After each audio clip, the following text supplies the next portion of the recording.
Gracias al Señor porque podemos regresar esta mañana a estudiar Isaías capítulo 5. Isaías capítulo 5, el texto que hemos planeado estudiar hoy, presenta 3 pecados que cometió Judá en la época de Isaías. 1, amor cínico por el pecado. 2, moralidad invertida. Y 3, soberbia. Una vez más debemos señalar que estos 3 pecados también los vemos en la actualidad y tristemente en ocasiones los llegamos a ver en nuestra propia vida.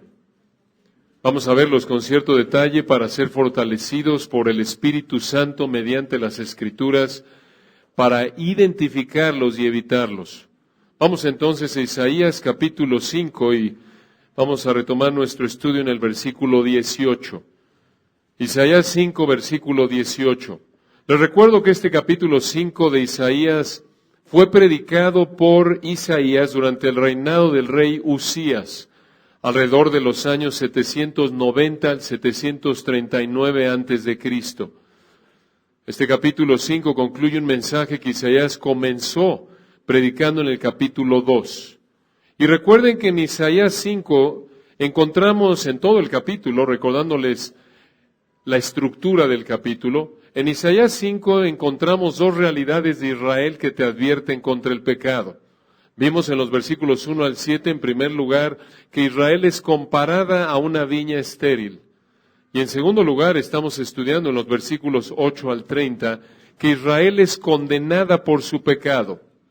Aquí en Isaías 5, 8 al 30, Dios condena 6 pecados. Son un ejemplo de las uvas agrias que Judá había producido, son una muestra de su desobediencia y también confirman lo mucho que los israelitas de Judá, que habrían escuchado esto por primera vez, lo mucho que ellos merecían el juicio de Dios por su pecado. Recuerden que aquí en Isaías 5, 8 al 30, Dios condena 6 pecados de Israel seguidos por juicio. 6 pecados. En primer lugar, condena su amor por las posesiones. En segundo lugar, su amor por el alcohol. En tercer lugar, su amor cínico por el pecado. En cuarto lugar, su moralidad invertida. En quinto lugar, su soberbia. En sexto lugar, su corrupción de la justicia. Y concluye con juicio. La última vez nos quedamos en el versículo 17, concluyendo la condena de Dios en contra de Israel, de los israelitas de Judá en esa época, por su amor por el alcohol. Hoy continuamos con el versículo 18, y para empezar vamos a leer entonces Isaías 5, 18 al 21, que cubren los siguientes 3 pecados. Isaías 5, 18 al 21, y observen de nuevo, hermanos, la palabra ay que se repite, comenzando en el versículo 18. Isaías 5, 18. Ay de los que traen la iniquidad con cuerdas de vanidad, y el pecado como con coyundas de carreta, los cuales dicen, venga ya, apresúrese su obra, y veamos, acérquese y venga el consejo del Santo de Israel, para que lo sepamos. Versículo 20. Ay de los que a lo malo dicen bueno, y a lo bueno malo, que hacen de la luz tinieblas, y de las tinieblas luz, que ponen lo amargo por dulce, y lo dulce por amargo. Ay de los sabios en sus propios ojos, y de los que son prudentes delante de sí mismos. Ya vimos entonces, en primer lugar, el primer pecado que Dios condena en Israel aquí, versículos 8 al 10, el amor por las posesiones. El segundo lo estudiamos también, versículos 11 al 17, el amor por el alcohol. En tercer lugar, veamos ahora el amor cínico por el pecado. Amor cínico por el pecado, versículos 18 y 19. Veámoslo de cerca. Isaías 5, 18. ¡Ay! Esa palabra, recuerdan, traduce una palabra hebrea que expresa el dolor por el sufrimiento que enfrentarían debido al juicio de Dios por su pecado. Dios les está diciendo, van a sufrir porque los voy a juzgar. Y observen aquí, ¿para quién en particular es este juicio? Versículo 18. Hay de los que traen, en el hebreo que jalan o arrastran, es la palabra hebrea que se traduce aquí, traen, en Reina Valera 60. Hay de los que traen o jalan o arrastran la iniquidad con cuerdas de vanidad, o mentira es la idea, y el pecado como con coyundas, en el hebreo cuerdas de carreta o de carro. Obviamente una carreta, un carro en ese entonces, jalado por animales, por ejemplo. Ahora esto es lenguaje figurado. Cuando alguien jala algo, esta es la idea, mucha atención. Cuando alguien jala algo, tiene que esforzarse para hacerlo. Y observen aquí que versículo 18 dice, hay de los que traen la iniquidad con cuerdas de vanidad y el pecado como con cuerdas de carreta. La idea aquí del versículo 18 es que se esforzaban por pecar. Así como alguien se esfuerza por jalar algo con una cuerda, hacían un esfuerzo por pecar. Y observen lo que decían estas personas que se esforzaban por pecar. Aquí en Isaías 5:19. Estas son las mismas. Esto es del versículo 18 que se esforzaban por pecar, versículo 19, los cuales dicen, venga ya. O en el hebreo, que se apresure, que se apure. Apresúrese su obra y veamos. Acérquese y venga el consejo, en el hebreo, el plan del Santo de Israel para que lo sepamos.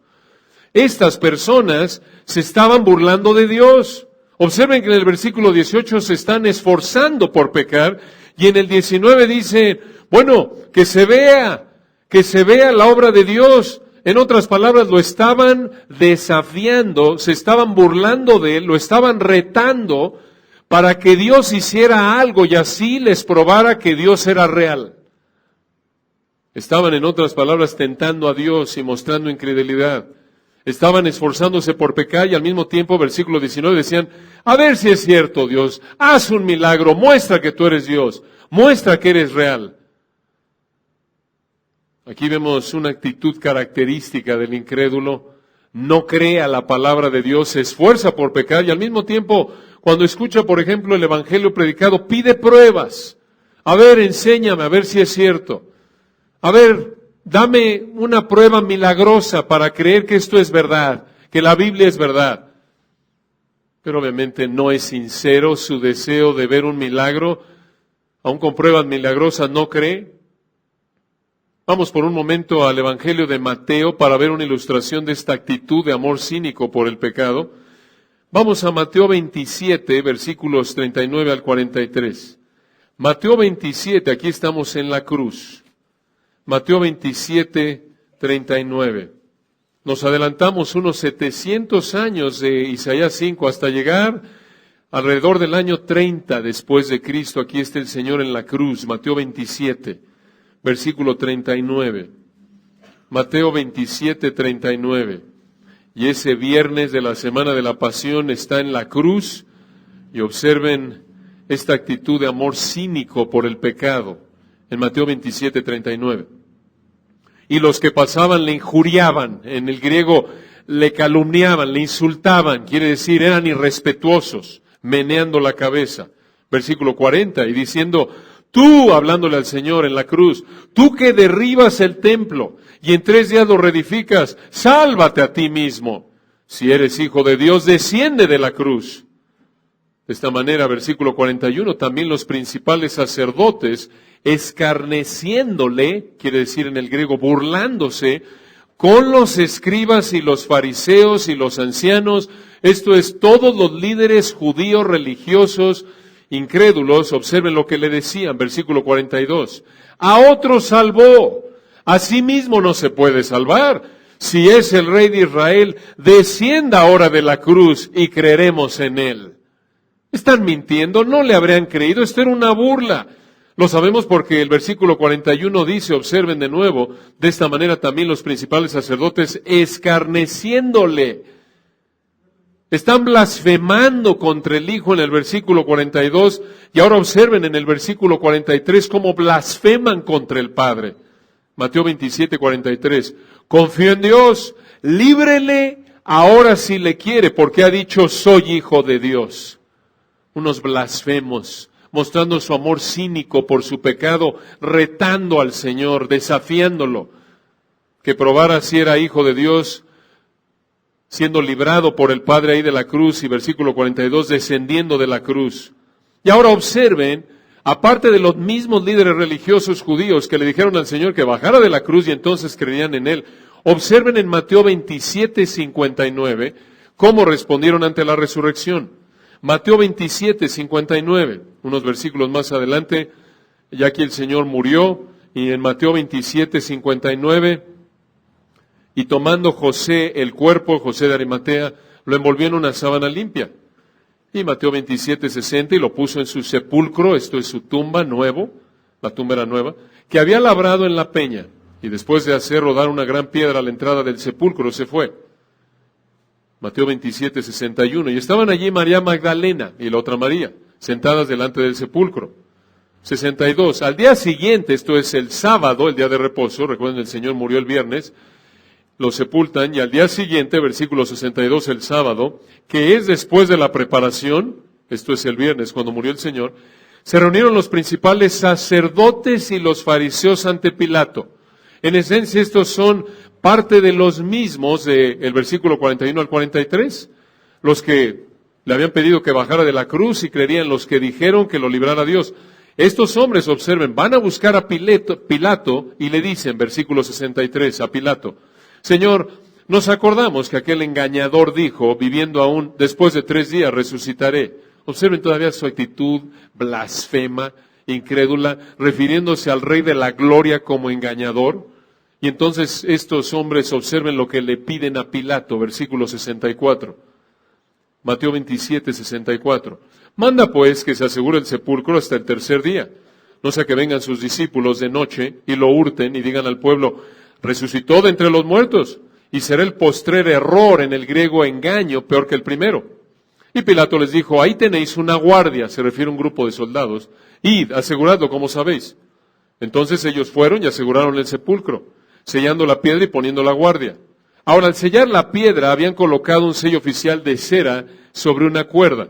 Ellos pensaban que con este sello y los soldados de Pilato no habría manera en la que los discípulos se robaran al cuerpo del Señor. Y continúa diciendo aquí el Espíritu de Dios lo que pasó. Mateo 28:1, observen. Mateo 28:1. Pasado el día de reposo, el sábado, el día de reposo, recuerden, terminaba a las 6 de la tarde del sábado.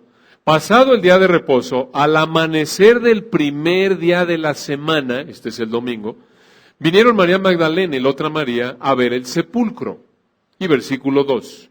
Y hubo un gran terremoto, porque un ángel del Señor, descendiendo del cielo y llegando, removió la piedra y se sentó sobre ella. Su aspecto, versículo 3, era como un relámpago, y su vestido blanco como la nieve. La idea aquí es que era brillante, y con una vestimenta de color blanco intenso, apuntando a que era un ángel santo, como el vestido blanco de Dios en Daniel 7:9, por ejemplo. Y observen la respuesta de los soldados, versículo 4. Y de miedo de él, del ángel, los guardas temblaron y se quedaron como muertos. Estaban aterrados los soldados por el ángel. La impresión fue tal que quedaron inconscientes. Esa es la idea de la frase, quedaron como muertos. Y escuche esto. La reacción de los guardias aquí muestra que este era un ángel verdadero. Versículo 5. Mas el ángel, respondiendo, dijo a las mujeres, no temáis vosotras, porque yo sé que buscáis a Jesús, el que fue crucificado. No está aquí, pues ha resucitado, como dijo, venid, ve del lugar donde fue puesto el Señor. Observen que aquí en Mateo 28:6 vemos la razón por la que el ángel quitó la piedra. No fue para que el Señor saliera, el Señor ya había salido aquí, fue para que las mujeres pudieran entrar en la tumba. Y entonces el ángel les sigue hablando a las mujeres y les dice, versículo 7, e id pronto y decid a sus discípulos que ha resucitado de los muertos. Y he aquí va delante de vosotros a Galilea, allí le veréis. He aquí, os lo he dicho. Entonces ellas, versículo 8, saliendo del sepulcro con temor y gran gozo, fueron corriendo a dar las nuevas a sus discípulos. Y mientras iban a dar las nuevas a los discípulos, versículo 9, he aquí, Jesús les salió al encuentro diciendo, salve, La idea aquí en el griego es hola, así como si no hubiera pasado aquí el Señor, noten. Es saludos, hola. Y ellas acercándose, abrazaron sus pies y le adoraron. Este es un cuerpo físico, ¿se dan cuenta? Resucitó. Versículo 10. Entonces Jesús les dijo, no temáis, id, dad las nuevas a mis hermanos, se refiere a los discípulos, a los apóstoles, para que vayan a Galilea y allí me verán. Y ahora escuchen esto, Mateo 28:11. Mientras ellas iban, he aquí unos de la guardia, recuerden, estos son de los soldados que vieron al ángel, fueron a la ciudad y dieron aviso a los principales sacerdotes de todas las cosas que habían acontecido. ¿Qué cosas? Lo que vemos aquí en el capítulo 28, la aparición del ángel que movió la piedra y causó un temblor. Este testimonio habría sido contundente, escuchen, para los principales sacerdotes, porque lo oyeron de los soldados, los que estaban del lado de ellos, de los sacerdotes, no lo oyeron de los discípulos del Señor. Y observen cómo respondieron los principales sacerdotes, versículo 12. Y reunidos con los ancianos, les recuerdo que los principales sacerdotes y los ancianos, junto con los fariseos y los escribas, ahí atrás, en Mateo 27, 41 al 42, estos mismos hombres del versículo 12, del versículo 11, junto con los escribas y fariseos, en Mateo 27, 41 y 42, le dijeron al Señor que si bajaba de la cruz creerían en Él. Y aquí ya oyeron que resucitó, que no está, vino el ángel, y lo oyeron de los soldados, los cuales trabajaban para ellos. Sin embargo, observen su respuesta, versículo 12. Y reunidos con los ancianos y habido consejo, dieron mucho dinero a los soldados. Versículo 13, diciendo, decid vosotros, sus discípulos vinieron de noche y lo hurtaron estando nosotros dormidos. Es ridícula la excusa. ¿Cómo habrían sabido que fueron los discípulos que se lo robaron si estaban ellos dormidos? Noten qué muestra de incredulidad persistente. Habiendo oído el testimonio de los soldados, deberían haberse arrepentido de tanto pecado que habían cometido contra el Señor. Pero en lugar de eso, versículo 12, les dieron mucho dinero a los soldados para que mintieran. Versículo 13. Alguno podría preguntar, bueno, ¿por qué el Señor no se le apareció a los principales sacerdotes?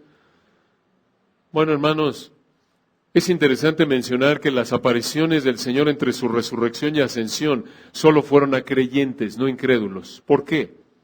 Creemos que la respuesta está aquí en ver la actitud de los líderes judíos a la resurrección del Señor. ¿Por qué es que el Señor le apareció solo a creyentes después de que resucitó? Porque fortaleció su fe en Él. Porque, por lo que vemos en este texto, aunque el Señor se hubiera aparecido, ellos lo habrían rechazado. No habrían creído en Él. Probablemente habrían inventado algo para decir que no era real. Quizás habrían dicho, tú no eres Jesús, tú eres un impostor que te disfrazaste del Señor Jesús. ¿Se dan cuenta? Esta es una ilustración potente de amor cínico por el pecado. Y observen el versículo 14. Le dicen estos líderes a los soldados, y si esto lo oyere el gobernador, nosotros le persuadiremos y os pondremos a salvo.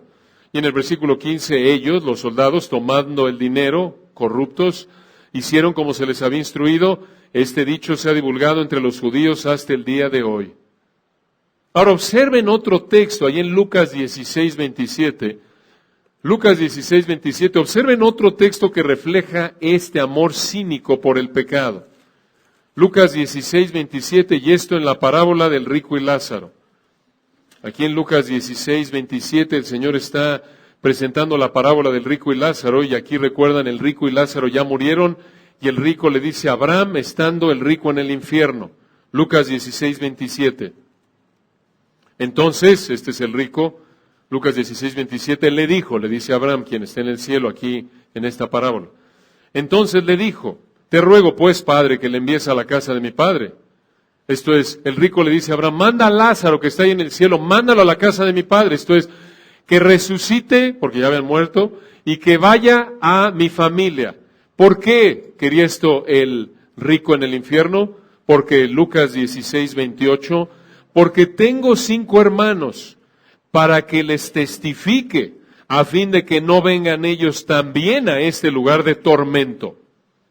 Observen que él buscó evitar que sus hermanos terminaran igual que él, lo cual indica, escuchen, que ellos tampoco se habían arrepentido de su pecado e iban camino al infierno a alcanzarlo.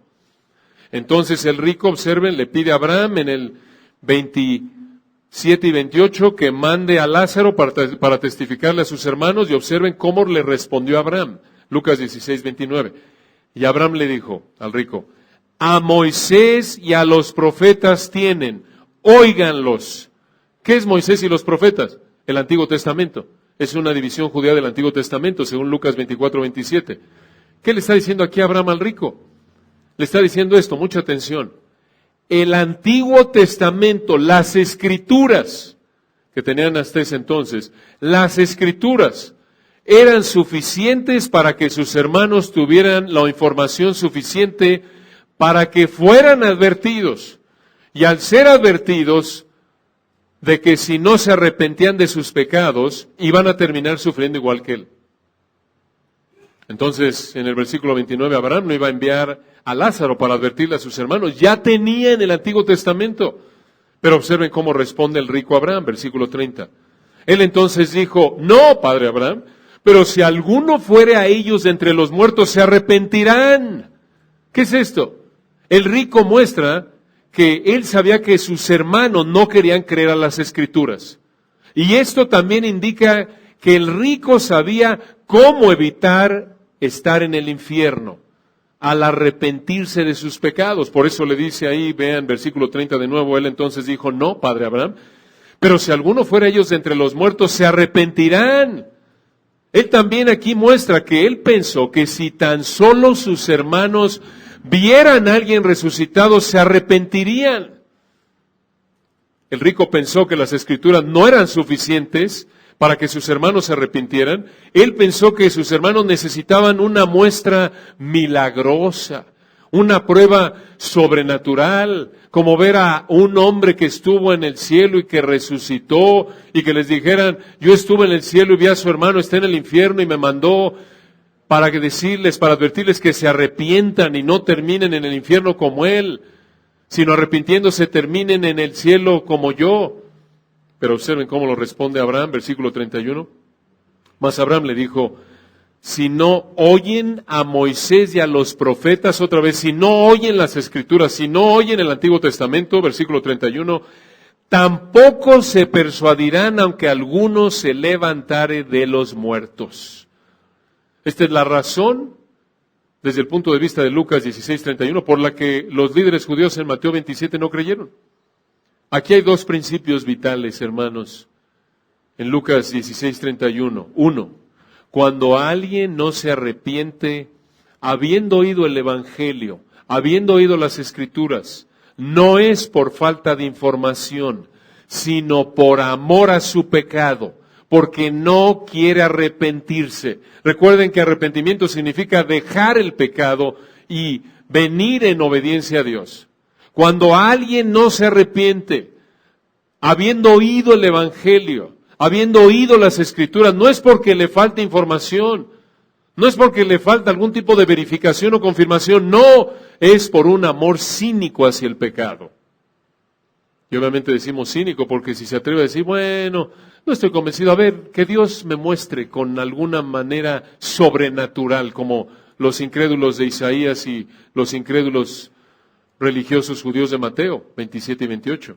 Y otro principio, número 2 aquí: la palabra de Dios es suficiente y poderosa para transformar a una persona. La palabra de Dios es lo único que Dios usa para transformar a una persona, para hacerla nacer de nuevo. Recuerden, Él de su voluntad nos hizo nacer por la palabra de verdad, para que seamos primicias de sus criaturas. Santiago 1:18. Romanos 1:18, porque no, Romanos 1:16, porque no me avergüenzo del Evangelio, porque es poder de Dios para salvación a todo aquel que cree. No es el Evangelio más milagros, no. Y esto, hermanos, nos debe animar también cuando dice aquí el Señor en Lucas 16:31, en la parábola: mas Abraham le dijo: si no oyen a Moisés y a los profetas, tampoco se persuadirán, aunque algunos se levantaren de los muertos. Y ahí también puedes incluir, escucha, cuando tú le predicas el Evangelio a alguien y no quiere arrepentirse, Tampoco se va a persuadir si le traes a Evis Carballosa y a Henry Tolopilo y a Alex Montoya, todos juntos para que les testifiquen. No. El problema es su incredulidad. Esto debe animarte. No pienses que cuando le predicas a alguien el Evangelio y no cree, bueno, que venga alguno de mis pastores porque con ellos sí se convierte. No. El problema no es el mensajero. El problema es la incredulidad del que oye el Evangelio y no se quiere arrepentir. Entonces, cuando alguien como los israelitas de Isaías 5 y los líderes israelitas de Mateo 27 y 28, cuando alguien como ellos ha escuchado la palabra de Dios, el Evangelio, y se atreve a pedirle una prueba a Dios para creer, no es porque le falta información, no es porque quiere confirmar que lo que le dijeron es verdad, es porque está justificando su amor cínico por el pecado. Si tú vives así el día de hoy, disfrutando tu pecado y desafiando a Dios, retándolo, una vez que ya has oído la palabra, el Evangelio, las Escrituras, si tú estás viviendo en este momento disfrutando tu pecado, desafiando a Dios, retando a Dios para que te pruebe que es real, que su palabra es verdad, tu problema no es falta de información, tu problema no es falta de confirmación, tu problema es tu amor cínico por tu pecado. No quieres dejar tu pecado y estás buscando justificar tu amor por tu pecado.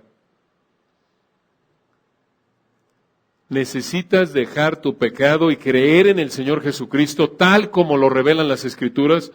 Debes arrepentirte antes de que Dios te juzgue y termines como el rico de Lucas 16 en el infierno eterno, recibiendo lo que mereces debido a tu pecado. Vamos de regreso a Isaías 5. Vemos entonces que aquí en Isaías 5, 8 al 30, Dios condena 6 pecados de Israel seguidos por juicio. Ya vimos en primer lugar que Él les condenó su amor por las posesiones, en segundo lugar su amor por el alcohol, en tercer lugar su amor cínico por el pecado, y ahora observen en cuarto lugar, versículo 20, su moralidad invertida, su moralidad invertida. Isaías 5:20. ¡Ay! Otra vez. Recuerden, esa palabra ¡ay! Expresa ese dolor por el sufrimiento que iban a enfrentar porque Dios los iba a juzgar por su pecado. Y en particular observen por qué pecado, versículo 20. ¡Ay de los que a lo malo dicen bueno y a lo bueno malo! Que hacen de la luz tinieblas y de las tinieblas luz, que ponen lo amargo por dulce y lo dulce por amargo. Observen qué terrible. Habían cambiado los valores morales. Veían el pecado como algo correcto, como una virtud. Y lo que era correcto lo veían como algo malo, como en la actualidad. Esto muestra que Judá, como tantos en nuestra época, habían rechazado la autoridad absoluta de Dios, revelada en su palabra. Y vivían con esta inversión de valores. Así es en nuestra época. Tantas ilustraciones podríamos dar, pero simplemente una de nuestra época. Escuchen lo que publicó la agencia de noticias BBC Mundo el 14 de diciembre 2017, y cito aquí, en su libro Mejor nunca haber existido, el director del Departamento de Filosofía de la Universidad de Ciudad del Cabo, Sudáfrica, asegura que nacer es una profunda y terrible desgracia. Por eso, opina Benatar a sus 51 años, lo mejor que puede hacer la humanidad es dejar de procrear para lograr la extinción de los seres humanos de la faz de la tierra. Esta es la filosofía de uno de los máximos exponentes de la corriente conocida como antinatalismo. Antinatalismo. Apenas el 12 de abril 2018, esta semana pasada, la misma agencia de noticias publicó otro artículo que muestra la misma manera de pensar, y vuelvo a citar, escuchen. Personas como Ana, de 35 años, han tomado la decisión de no tener hijos para no contribuir al crecimiento de la población mundial. Ana está convencida de que tener hijos, y esto es lo que dice Ana, te convierte ineludiblemente en un consumidor de recursos, por lo que la elección de no tener descendencia responde a razones ambientales. Entonces, dice Ana, me di cuenta de que lo mejor que puedo hacer para el medio ambiente es no tener hijos. Fin de la cita. ¿Se dan cuenta, hermanos? qué inversión de valores tan terribles. Tener hijos es una bendición de Dios. Dios quiere que se multipliquen portadores de su imagen, fructificad y multiplicaos. Salmo 127:3, he aquí herencia de Jehová son los hijos, cosa de estima, el fruto del vientre. Inclusive por la gracia común de Dios en general, muchos en el mundo valoran la bendición de tener hijos. Entonces, ¿por qué alguien puede llamarle malo a algo bueno y viceversa? ¿Por qué alguien como estas personas puede llegar a ver el tener hijos como algo malo? La respuesta está en Romanos 1, 28 al 32. Ustedes la conocen, pero repasémosla.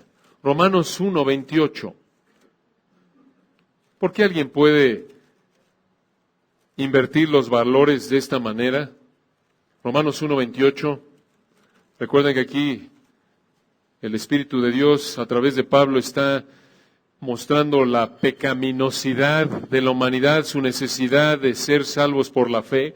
Romanos 1:28 dice aquí, y como ellos no aprobaron tener en cuenta a Dios, Dios los entregó una mente reprobada para hacer cosas que no convienen. Mente aquí se refiere a nuestra facultad de razonamiento, a la facultad de tomar decisiones, a los procesos intelectuales. Aquí en Romanos 1:28, una mente reprobada, escucha, es una mente que no tiene la capacidad de pensar con claridad en asuntos morales. Y lo vemos aquí en el resto del capítulo.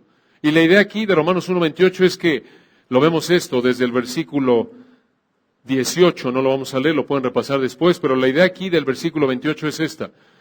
Desde el versículo 18 y llegando hasta el 28, el hombre rechaza la revelación de Dios en la creación, escoge la idolatría y Dios responde en juicio a su pecado, aquí en Romanos 1:28, entregándolo a una mente incapaz de entender correctamente la vida. Y observen cómo se manifiesta su incapacidad de no entender correctamente asuntos morales, lo que es correcto e incorrecto. Versículo 28. Y como ellos no aprobaron tener en cuenta a Dios, Dios los entregó una mente reprobada para hacer cosas que no convienen. ¿Qué son estas cosas que no convienen? Pecar y verlo como una virtud. ¿Cómo sabemos esto? Porque observen el versículo 29. Los versículos 29 al 31 nos dan la respuesta. Romanos 1:29. Observen las cosas que no convienen. Observen cómo se refleja su mente reprobada, su incapacidad de poder identificar lo que está bien, lo que está mal. Romanos 1:29. Estando atestados de toda injusticia, fornicación, perversidad, avaricia, maldad, llenos de envidia, homicidios, contiendas, engaños y malignidades. Versículo 30. Murmuradores, detractores, aborrecedores de Dios, injuriosos, soberbios, altivos, inventores de males, desobedientes a los padres. Versículo 31. Necios, desleales, sin afecto natural, implacables, sin misericordia. Y escuchen el 32. Quienes habiendo entendido el juicio de Dios, que los que practican tales cosas, las cosas de los versículos 29 al 31, quienes habiendo, versículo 32, entendido el juicio de Dios, que los que practican estos 21 pecados de los versículos 29 al 31 son dignos de muerte, no solo las hacen, sino que también se complacen con los que las practican. Observen cómo debido a su pecado, la humanidad llama virtud al pecado y a la virtud llama pecado. Y esto se manifiesta en que se deleita en el pecado, versículo 32, aunque saben que merecen el juicio de Dios por su pecado. Y de regreso a Isaías 5, versículo 20, observen que en el versículo 21 nos explica la actitud que está detrás de invertir la moralidad. En el versículo 21 encontramos la actitud que está detrás del versículo 20, de a lo malo decirle bueno y a lo bueno malo, de hacer de la luz tinieblas y de las tinieblas luz, de hacer de lo amargo dulce y lo dulce por amargo. Observen que la actitud, mucha atención, que está detrás de esta inversión de moralidad del versículo 20, es la actitud de soberbia. Soberbia. Esto lo vemos en el versículo 21, y este es el quinto pecado que Dios condena aquí en Isaías 5, 8 al 30. Véanlo. Isaías 5, 21.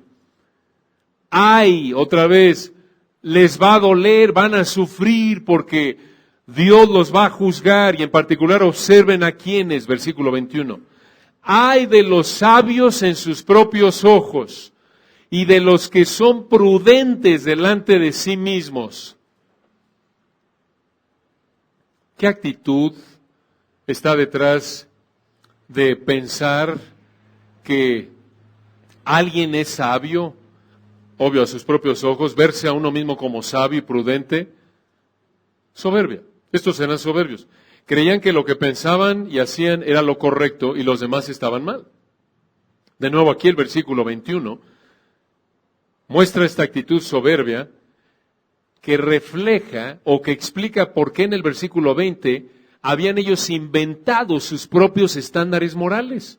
En otras palabras, su soberbia, el pensar que con el hecho de que ellos dijeran, esto está bien, lo hacía bien. Y aunque dijeran ellos, porque así lo decidieron ellos, ¿sabes qué? Esto es correcto, aunque fuera incorrecto, y le llamaban a lo malo bueno, pero era bueno porque ellos decían que era bueno porque ellos lo habían dicho. Ellos inventaron sus propios estándares morales, ellos pensaban que tenían suficiente inteligencia como para determinar lo que estaba bien y lo que estaba mal. Esto es trágico, pero esta manera de pensar caracteriza al ser humano sin Cristo. Y desgraciadamente, si no tenemos cuidado aún como creyentes, podemos llegar a pecar en esta área, de apartarnos de lo que dice la palabra de Dios e inventar nuestra propia regla o norma de lo que nosotros creemos que es lo correcto y lo incorrecto. Observen en el libro de Proverbios cómo el Espíritu de Dios ahí en Proverbios presenta esta actitud de ser soberbios, de ser sabios.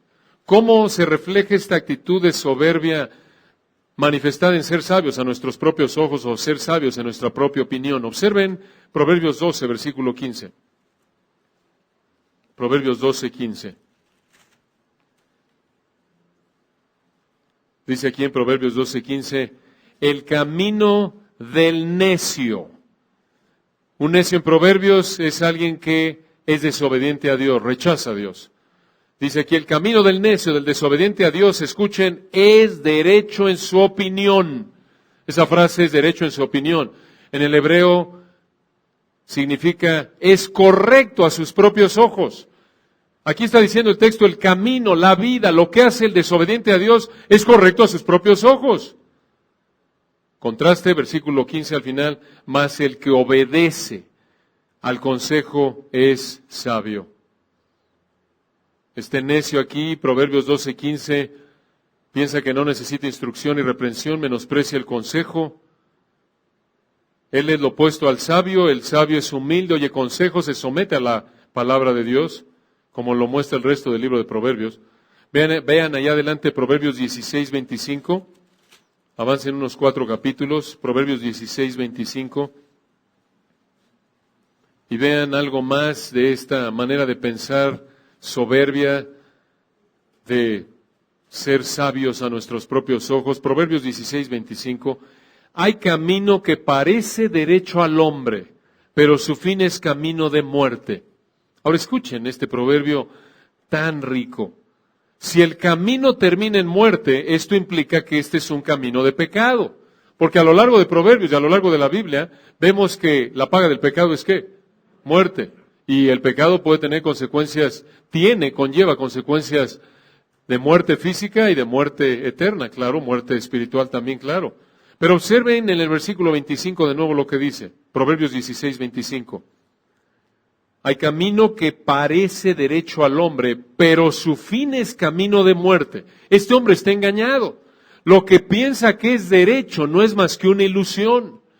Y de manera implícita, observen, esto muestra que no le importa lo que Dios opina, sino lo que Él opina. Su camino es el camino del egoísmo, de la satisfacción personal mediante el pecado. En otras palabras, este es un camino de suicidio. Hermanos, este proverbio es tan importante, estas verdades tan importantes, tienen implicaciones prácticas serias para nuestra vida. Vean de nuevo el versículo 25 y piensen en esto. Dice aquí, Proverbios 16, 25, hay camino que parece derecho al hombre, pero la realidad es que su fin es camino de muerte. Hermanos, esto nos debe recordar que no debemos confiar en nuestras opiniones, en nuestra perspectiva, en nuestra experiencia. Porque recuerden Jeremías 17, 9, engañoso es el corazón más que todas las cosas y perverso. Puedes, hasta donde tú puedes ver, todo está bien, crees que estás bien, pero te puedes engañar. Y aunque te parece derecho, puede ser un camino de muerte. ¿Cómo sabes entonces si lo que parece derecho es un camino de muerte? Tienes que acudir ¿a quién? ¿En dónde? A Dios en su palabra. A esta palabra perfecta que es inspirada por Dios, útil para enseñar, redarguir, corregir, instruir en justicia. El único estándar, la única verdad, lámpara es a mis pies tu palabra y lumbrera mi camino. Es la guía que el Espíritu de Dios usa para mostrarte cuál es el camino de la vida. Y aunque te parezca, versículo 25, algo que estás haciendo que te parezca que es derecho, puede ser un camino de muerte. Y tienes que recordar que no eres omnisciente, eres un pecador y aún como creyente, aún cuando tengas años de conocer la Biblia, todavía el pecado reside en ti, hay deseos pecaminosos en ti, aunque tengas al Espíritu Santo, no eres infalible. Entonces tienes que recordar, no confíes en tus opiniones, confía en la palabra de Dios, en la opinión de Dios, de su palabra, para apartarte del pecado y de la muerte a la que lleva el pecado. Este texto de Proverbios 16, 25 nos recuerda, hermanos, que podemos engañarnos. Véanlo de nuevo. Proverbios 16, 25, hay camino que parece derecho al hombre, pero su fin es camino de muerte. No podemos depender de lo que nos parece correcto. No podemos depender de nuestra mente de manera aislada de la palabra de Dios. No podemos depender de nuestro criterio, de nuestro juicio, de manera independiente de la palabra de Dios, no, sino por implicación debemos depender en algo externo a nosotros, algo objetivo, las Escrituras. Sí, como lo explicó nuestro querido Roger en la toma de decisiones, hay áreas en la vida donde la palabra de Dios no te da mandatos específicos, sí, pero aún en esas áreas, como lo estudiamos con Roger en esencia, tienes que ejercer sentido común informado, sujeto a la revelación bíblica. Tomas decisiones en sumisión a la palabra de Dios. Ejerces criterio. Ejerces un análisis en sumisión a la palabra de Dios, basado en la palabra de Dios. Y esta es una tendencia que tenemos, hermanos, todos, aun como creyentes, de pensar que lo que hacemos es lo correcto. Véanlo ahí en Proverbios 16, regresen al versículo 2, Proverbios 16, 2, vean lo que dice ahí, Proverbios 16, 2.